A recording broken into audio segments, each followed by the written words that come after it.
നമസ്കാരം. ഇന്നത്തെ സുഭാഷിതം 1587 ദിവസം. സമർപ്പണം ശ്രീ PM നമ്പൂതിരി. അവതരണം ഗീതാ K നമ്പൂതിരി, ആലക്കോട്ടിലും. പൃഥിവ്യാപ്തേജോ നിലഘേ സമുത്തിതേ പഞ്ചാത്മകേ യോഗഗുണേ പ്രവൃത്തേ ന തസ്യ രോഗോ ന ജരാന മൃത്യു പ്രാപ്തസ്യ യോഗാഗ്നിമയം ശരീരം.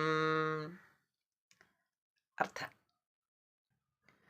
പൃഥിവി, ജലം, അഗ്നി, വായു, ആകാശം എന്ന പഞ്ചഭൂതങ്ങളിൽ മനസ്സ് ഏകാഗ്രമാക്കുന്നതിൻ്റെ ഫലമായി 5 ഭൗതികങ്ങളായ യോഗഗുണങ്ങൾ പ്രകാശിക്കുവാൻ തുടങ്ങിയാൽ യോഗാഗ്നിമയമായ ദേഹം സ്വീകരിക്കുന്ന യോഗിക്ക് ജരയോ മരണമോ ഉണ്ടാകുകയില്ല. ഹരി ഓം. നന്ദി. നമസ്കാരം.